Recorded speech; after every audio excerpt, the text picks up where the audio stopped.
ये कहानी एक लड़की की है जो अपने बॉयफ्रेंड के साथ घूमने के लिए मिडिल ईस्ट की एक कंट्री में जाती है और वहाँ जाने के बाद उसकी बॉयफ्रेंड किसी काम से उसके साथ ट्रिप पर नहीं जा पाता, जिससे वो अकेली एक अनजान लड़के के साथ ट्रिप पर चली जाती है एक सुनसान रेगिस्तान में। और वहाँ जाने के बाद वो भूल जाती है कि उसका एक बॉयफ्रेंड भी है, लेकिन अचानक वो एक ऐसी मुसीबत में पड़ जाते हैं जहाँ से बच के आना उनके लिए नामुमकिन हो जाता है और वो बिना पानी के सुनसान रेगिस्तान में कई दिनों तक भटकते रहते हैं।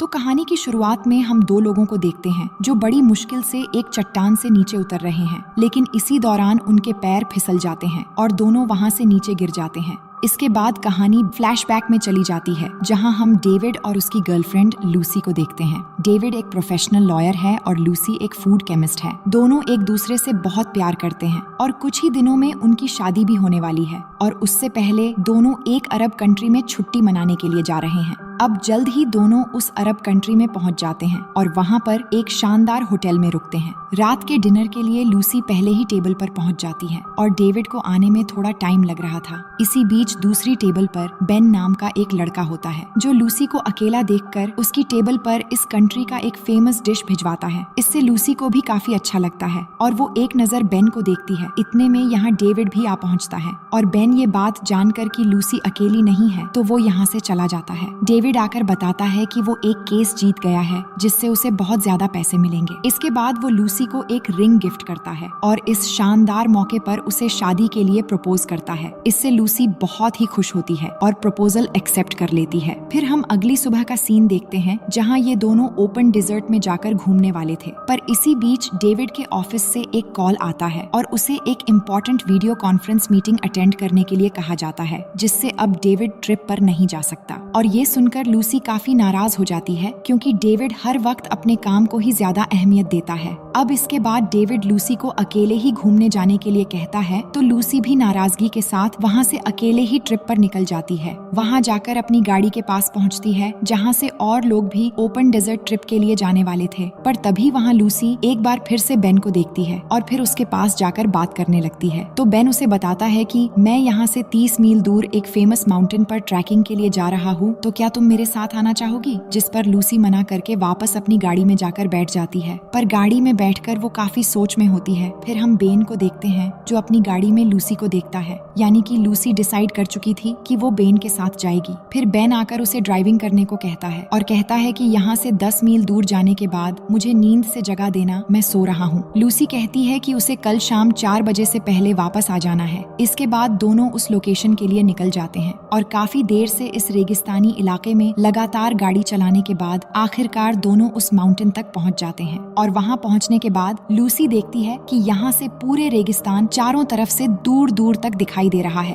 और इससे वो बहुत ही ज्यादा खुश हो जाती है क्योंकि यहाँ का नजारा बेहद शानदार होता है। दूसरी तरफ हम डेविड को देखते हैं जो अपनी ऑनलाइन मीटिंग के लिए रेडी है। इतने में उसे कॉल आता है जहाँ उसे पता चलता है कि बोर्ड मेंबर्स ने पहले ही उसके बिना फैसला ले लिया है, तो अब मीटिंग नहीं होगी। डेविड ने मीटिंग के लिए वेकेशन का मजा खराब कर दिया और अब मीटिंग भी नहीं हुई। इस बात पर उसे बहुत बुरा फील होता है। दूसरी तरफ बेन और लूसी रात में उसी माउंटेन पर रुकने की तैयारी कर रहे होते हैं, तो लूसी पूछती है कि तुम क्या काम करते हो? बेन बताता है मैं कुछ खास नहीं करता, बस ऐसे ही घूमते हुए जिंदगी के मजे ले रहा हूँ। अब ये दोनों काफी सारी बातें करते हैं और रात भी हो जाती है। लूसी वीडियो बनाने लगती है और दोनों बहुत सारी हंसी मजाक की बातें करते हैं। बेन लूसी को लाइक करता है और लूसी भी उसे लाइक करने लगी थी। इसी दौरान बेन उसे किस करने वाला होता है, पर लूसी अलग चली जाती है। फिर अगली सुबह जब लूसी की आंख खुलती है तो वो देखती है कि बेन माउंटेन से पैराग्लाइडिंग करते हुए नीचे जा रहा है। वो उसे पुकारती है लेकिन वो निकल चुका था। फिर वो देखती हैं कि बेन ने एक नोट रख दिया था कि मैं तुम्हें नीचे मिलूंगा। अब इसके बाद लूसी बेचारी क्या करती, वो जैसे तैसे करके इस खतरनाक पहाड़ी इलाके में गाड़ी अकेले ड्राइव करने लगती है और बहुत मुश्किलों के बाद नीचे बेन के पास पहुंचती है। वहीं डेविड लूसी के आने का इंतजार कर रहा था, लेकिन जिस वैन से उसे आना था वो उससे नहीं आती। तो डेविड एक आदमी से लूसी के बारे में पूछता है, पर वो बताता है कि उनके साथ तो लूसी नहीं आई थी। अब ये सुनकर डेविड सोच में पड़ जाता है कि आखिर लूसी कहाँ गई होगी।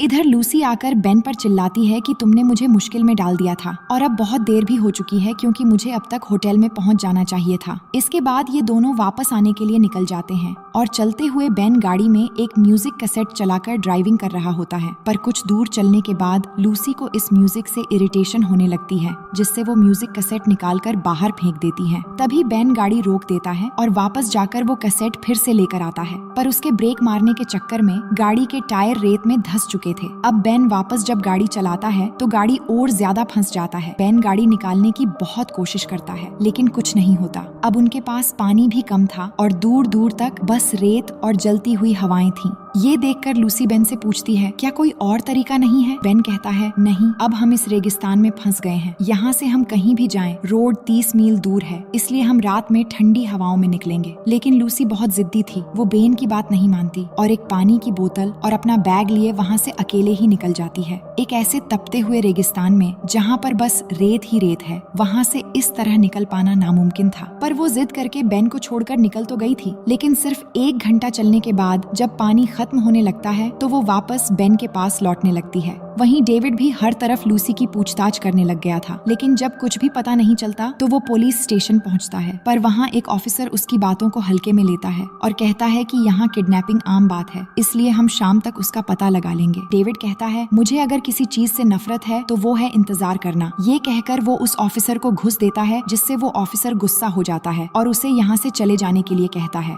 दूसरी तरफ लूसी वापस बेन के पास लौट आई थी। आकर वो बेन के बोतल से पानी पीने लगती है, जिस पर बेन उसे मना करता है और कहता है, पानी हम जितना बचाकर चलेंगे उतना अच्छा होगा। तो लूसी पानी नहीं पीती और कहती है, तुम सही थे, हमें रात में ही निकलना चाहिए। इसके बाद बेन जेब से एक मैप निकालता है और बताता है कि हमें 30 मील नहीं चलना पड़ेगा। इस मैप के मुताबिक एक रास्ता है जिससे हमें सिर्फ 12 मील चलने से रोड मिल जाएगा। अब शाम होने वाली होती है तो बेन कहता है कि हमें चलना चाहिए, तो दोनों चलते हुए अपना सफर शुरू करते हैं। अब आगे हम देखते हैं कि काफी रात हो चुकी थी और वो बहुत दूर चलते हुए आ चुके थे और लूसी भी बहुत थक गई थी, इसलिए लूसी बेन को रुकने के लिए कहकर वहीं लेट जाती है। तो वो लूसी से कहता है कि हमें यहाँ से आगे निकल जाना चाहिए क्योंकि बहुत जल्द यहाँ तूफान आने वाला है। ये कहने के बाद दोनों यहाँ से आगे बढ़ पाते। इतने में ही अचानक से तूफान शुरू हो जाती है और वो इस तूफान में फंस जाते हैं। ये तूफान इतनी तेज होती है कि दोनों आगे बढ़ ही नहीं पा रहे थे। दोनों बहुत कोशिश करते हैं निकलने की, पर लूसी आगे नहीं बढ़ पाती तो बेन उसे पकड़कर वहीं पर लेट जाता है। वहीं दूसरी तरफ डेविड को एक कॉल आता है जहां उसे लूसी की लास्ट लोकेशन पता चल जाता है। अब सुबह होती है और हम देखते हैं कि दोनों तूफान की वजह से रेत के नीचे दबे हुए थे।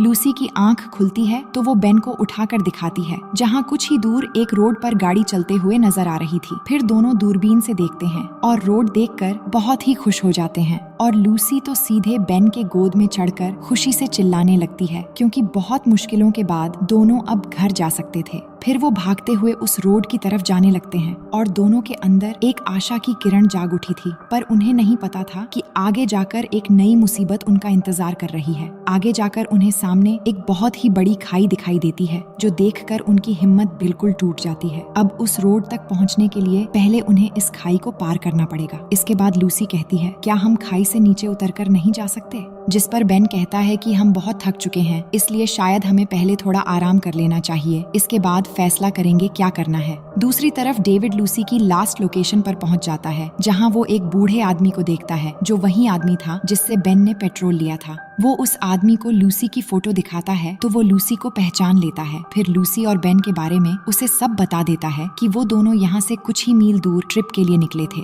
तो डेविड उस आदमी से कहता है, मैं तुम्हें पैसे दूंगा अगर तुम मुझे वहाँ पहुँचा दोगे, जिसपे वो आदमी मान जाता है और डेविड के साथ अपने 2 लोगों को जाने के लिए कहता है, जिसके बाद डेविड उन 2 आदमियों के साथ निकल पड़ता है। वही दूसरी तरफ हम देखते हैं बेन और लूसी एक बड़े पत्थर के नीचे आराम कर रहे थे और कुछ देर आराम करने के बाद हम बेन को देखते हैं कि वो एक पैराशूट तैयार करने लगता है, पर लूसी उसके पास आकर कहती है कि हमें जंप नहीं करना चाहिए, ऐसा न हो कि हम बीच में ही कहीं गिर जाएं, हम शायद इससे नीचे उतरकर भी पार कर सकते हैं। जिस पर बेन मान जाता है और फिर दोनों एक साथ ढलान से नीचे उतरने लगते हैं और ये वही सीन होता है जो हमने कहानी के शुरुआत में देखा था। अब नीचे उतरते हुए लूसी बार बार फिसलने लग जाती है, तो बेन उसे बचाने के लिए ऊपर की तरफ आता है और उसकी पैर पकड़कर सपोर्ट देता है, लेकिन तभी अचानक बेन का ही पैर फिसल जाता है और और वो नीचे गिर जाता है और तभी लूसी भी गिर जाती है। अब दोनों नीचे गिर चुके थे और लूसी ढलान के एक साइड पर बेहोश पड़ी हुई थी। तभी बेन के पुकारने पर लूसी को होश आती है तो वो उठकर देखती है कि बेन लटका हुआ है। तो वो जल्दी से उसकी तरफ हाथ बढ़ाती है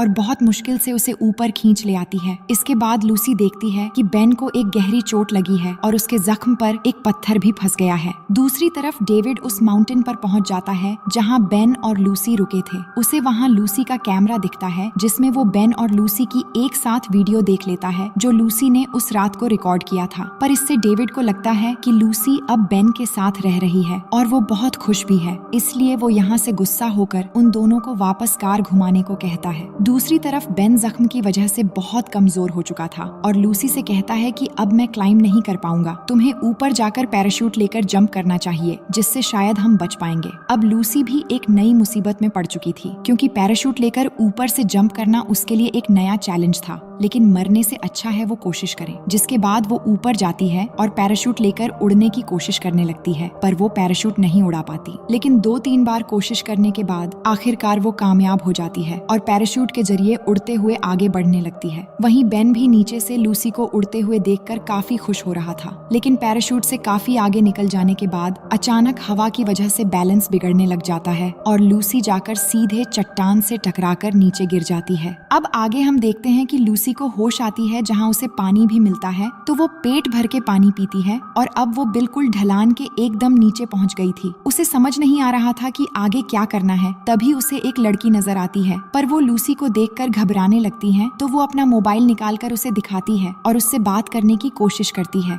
उससे पूछती है कि तुम्हारे माँ बाप कहाँ पर है। जिसके बाद वो लड़की लूसी को अपने कबीले के पास ले जाती है। कबीले के पास पहुँचते ही लूसी वहीं पर बेहोश हो जाती है। फिर वो लोग उसके पास आते हैं। दूसरी तरफ डेविड वापस आते हुए कार में सो रहा था। तभी रास्ते में उन 2 लोगों को बेन की गाड़ी दिख जाती है। वो दोनों गाड़ी के पास जाते हैं जहां उन्हें गाड़ी में काफी सामान मिलता है, पर यहाँ उन दोनों की नीयत बिगड़ जाती है और वो कुछ पैसे कमाने का प्लान करते हैं। दूसरी तरफ हम देखते हैं कि लूसी कबीले वालों की मदद लेकर बेन को बचाने के लिए ऊपर जाती है और बेन को वहाँ से बचाकर कबीले में ले आती है। अब रात का समय होता है और बेन को होश आता है। होश में आते ही वो खुद को ठीक देखता है और लूसी भी उसके पास ही थी। अब यहाँ लूसी बेन को प्यार करने लगती है और इस तरह वो एक दूसरे के बेहद करीब हो जाते हैं। फिर अगली सुबह का सीन दिखाया जाता है जहाँ कबीले के बहुत सारे लोग होते हैं और एक लड़की उनके लिए खाना लेकर आती है और वो लूसी का हाथ पकड़कर उसकी तारीफ करती है और कहती है, आप बहुत ही खूबसूरत और बहादुर लड़की हो। दूसरी तरफ वो दोनों आदमी बेन और लूसी को ढूंढते हुए उस कबीले के पास पहुंच जाते हैं और वो देखते हैं कि बेन और लूसी वहां से निकल रहे हैं। इसके बाद वो दोनों कार लेकर रोड से जाने लगते हैं और उन्हें पता था कि बेन और लूसी उन्हें देखकर गाड़ी रोकेंगे और ऐसा ही होता है। फिर बेन और लूसी को अपनी कार में बिठाकर चल पड़ते हैं, लेकिन हम यहाँ डेविड को नहीं देख पाते क्योंकि उन दोनों ने पहले ही उसे बेहोश करके डिक्की में रख दिया था। अब यहाँ उनमें से एक आदमी कहता है, तुमने अपनी कार कहाँ छोड़ी है? जिस पर बेन कहता है कि उस पहाड़ी से कुछ ही दूरी पर गाड़ी फंस गया था, इसलिए हमें वहाँ गाड़ी छोड़कर आना पड़ा। फिर एक आदमी कहता है, तुम अगर चाहो तो हम तुम्हें गाड़ी के पास छोड़ सकते हैं जिससे तुम्हारी गाड़ी भी मिल जाएगी और वहाँ से हम तुम्हारे लिए टैक्सी का इंतजाम भी कर सकते हैं। अब इस बात से बेन और लूसी भी राजी हो जाते हैं। फिर वो दोनों उनकी गाड़ी की तरफ जाने लगते हैं। कुछ दूर जाने के बाद वो लोग उस जगह पहुँच जाते हैं जहाँ बेन की गाड़ी था, लेकिन अब कार से निकलते ही वो उन पर गन पॉइंट कर देते हैं और उन्हें घुटनों पर बैठने के लिए कहते हैं। असल में ये दोनों इनका सौदा करना चाहते हैं। इसके बाद वो दोनों कुछ लोगों को यहाँ पर बुलाते हैं। फिर जिस आदमी से उन्होंने सौदा किया था वो खरीदार वहाँ आता है। इसके बाद वो कार की डिक्की से डेविड को भी निकाल लाते हैं और हमें यहाँ पता चलता है कि उन दोनों ने खरीदार से सिर्फ बेन और डेविड को बेचने की बात की थी। अब वो खरीदार बेन के पास जाता है और उसके जख्म पर मारकर उसे गिरा देता है। लूसी ये देखकर बेन के पास जाती है तो वो लूसी को पकड़ता है